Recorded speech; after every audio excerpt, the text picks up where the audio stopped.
Hello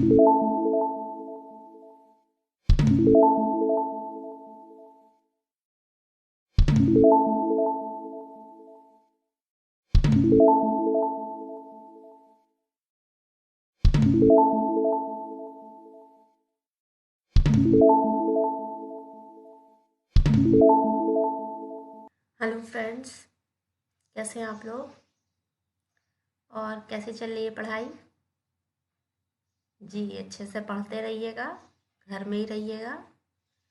तो हम लोग शुरू करते हैं हमारी क्लास। आज की क्लास में मैं बताने वाली हूँ कि आपको कंपनी कैसे डिलीट करनी है। वैसे तो ये बहुत इजी प्रोसेस है, पर जिसे नहीं पता होगा वो परेशान हो सकता है। तो उसके लिए मैं बता दूँ कि हमें कंपनी किस तरह से डिलीट करनी है। तो सबसे पहले कंपनी डिलीट करने के लिए हमें कंपनी को सेलेक्ट करना पड़ता है, ठीक है। और सेलेक्ट करना आपको आता है, अगर नहीं आता है तो लास्ट वाली वीडियोस देख लीजिएगा। फिर मैंने बताया था F1 से हम सेलेक्ट कंपनी करते हैं या फिर S भी प्रेस कर सकते थे। अब जिस कंपनी को हमें डिलीट करना है उस कंपनी को खोल लेते हैं। यहाँ पर ये कंपनी आपकी खुल गई है और अब हमें क्या करना है, Alt F3 यानी कंपनी इन्फो में रहते हुए ऑल्टर पे आना है और A प्रेस करना है। उसके बाद ये कंपनी आपकी खुल जाएगी। अब आप कहेंगे कि ये तो आपको आता है, ये तो ऑल्टर है, चेंज करना, कंपनी में चेंजेस करना, ऑल्टर करना। हाँ, तो यहीं से हमें क्या करना है, कंपनी को डिलीट करना है। डिलीट करने के लिए हमें Alt D प्रेस करना है और एंटर प्रेस करना है। इस टाइम जब आप एंटर प्रेस करेंगे तो ये कंफर्मेशन मांग रहा है, आर यू श्योर, तो यस कर दीजिए अगर आप श्योर हैं तो ये हमारी कंपनी डिलीट हो चुकी है। कैसे पता चलेगा, फिर से हम सेलेक्ट में जाएंगे और देखेंगे कि हमारी CKC कंपनी है कि नहीं। नहीं है ये CKC कंपनी, इसका मतलब ये डिलीट हो चुकी है। इसी तरह से अगर हम किसी और कंपनी को डिलीट करना चाहें तो एक बार वो भी करके देख लिए। ये कंपनी हमने सेलेक्ट कर ली, ऑल्टर में गए और यहाँ पर Alt D, ओके।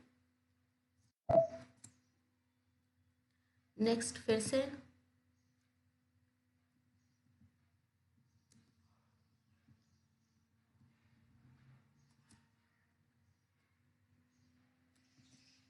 ऑल्टर और एंटर, फिर Alt D, ठीक।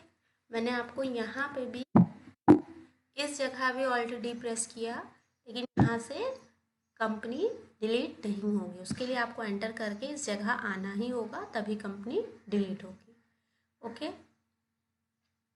तो आई थिंक आपको समझ में आ गया होगा कंपनी कैसे डिलीट करनी है। अभी हमने टैली पे कंपनी डिलीट करना सीखा। अब हम कंपनी डिलीट करने का एक दूसरा तरीका भी सीखेंगे और साथ साथ बैकअप और रिस्टोर भी सीखेंगे। लेकिन उसके लिए जो सबसे ज़रूरी चीज़ है वो पाथ मालूम करना होता है, ठीक है। उसे पाथ भी बोलते हैं, एड्रेस भी बोलते हैं और डायरेक्टरीज के थ्रू भी बोलते हैं, डायरेक्टरी या फोल्डर्स के थ्रू डिलीट करना भी बोलते हैं। अब वो पाथ क्या होता है, उसके लिए हमने जब कंपनी क्रिएट की थी उस टाइम पे आपको बताया था कि जहाँ पे हम नेम दे रहे हैं उस नेम से ऊपर डायरेक्टरी लिखा हुआ है और उस डायरेक्टरी में कुछ लिखा हुआ था, उसके बारे में मैंने बोला था कि आपको बाद में हम समझाएंगे। तो उसको जब तक आप नहीं मालूम होगा आपको उसके बारे में, तब तक आपको ये चीज़ सही से समझ में नहीं आएगी। वैसे तो इजी होता है, बहुत से लोगों को पता होगा, लेकिन अगर नहीं पता है तो आप ये देखेंगे तो आपको ज़रूर समझ में आ जाएगा कि कहाँ से कैसे कैसे हम कंपनीज डिलीट कर सकते हैं और उसकी वजह से और भी चीज़ें आपको मालूम होंगी, ओके। तो सबसे पहले हम देख लेते हैं कि वो पाथ यहाँ पर है क्या, ओके। तो यहाँ पर जो पाथ है उसको हम देखने के लिए क्या करेंगे, F1 प्रेस करेंगे यानी कि सिलेक्ट कंपनी, और ये देखिए लिखा हुआ है पाथ, ओके। पाथ में है C users public tally RP9 data.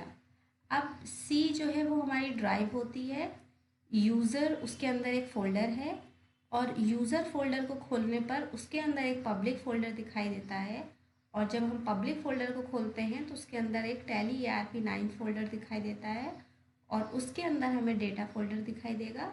उसमें ये सारी कंपनीज़ यहाँ पर लिखी हुई हैं या बनी हुई हैं, ठीक है। अब यहाँ से हम कोई भी एक कंपनी का जो भी नाम है वो सेलेक्ट कर लेते हैं, जैसे कि यहाँ पे 10018 यानी कि 10018 इसको हम सेलेक्ट कर ले रहे हैं और इसी को हम डिलीट और बैकअप वगैरह बनाएंगे। ओके, तो सबसे पहले ये पाथ कैसे आता है या कैसे बनता है या कैसे ओपन करते हैं, ये सारी चीज़ें हम देखेंगे। तो उसके लिए हम टैली कर देते हैं बंद, और अपने जो है हम किसी भी पहले मैं आपको खोल के दिखा देती हूँ कि ये पाथ कहाँ पर है। ठीक है, तो पहले मैंने सी ड्राइव को ओपन किया, ये हमारा सी ड्राइव ओपन हो गया है और इसके अंदर क्या था, यूज़र्स। तो ये यूज़र्स पे हम आ गए हैं। यूज़र्स के अंदर क्या था, पब्लिक, तो मैंने पब्लिक ओपन कर लिया है, ये पब्लिक खुल गया है। और इसमें था टैली ERP9, तो ये मैंने टैली ERP9 कर लिया है। और अब इसके ऊपर जब हम क्लिक करेंगे तो यहाँ पर ये सारी कंपनीज़ के नेम है और हमने इस कंपनी को सेलेक्ट किया था। तो यहाँ देखिए इस जगह पर ये पूरा पाथ है। ठीक है, अब आप कहेंगे पूरा पाथ वैसा तो नहीं दिखाई दे रहा है, अब देखिए ऐसे ही दिखाई दे रहा है। ठीक है, जिस तरह से टैली में सेलेक्ट में लिखा था ये उसी तरह से दिखाई दे रहा है आपको। ठीक है, तो इसी तरह से जब हम फोल्डर्स बनाते हैं, ये फोल्डर्स होते हैं, इन फोल्डर्स का मतलब होता है कि ये एक्चुअल में एक स्पेस है जहाँ पर इसके अंदर हम दूसरी चीज़ें रखते हैं। जैसे आप कह सकते हैं कि एक बैग है जिसके अंदर हमें बुक्स रखनी होती है या नोटबुक्स रखनी होती हैं। ठीक है, तो ये वो उस तरह का बैग है।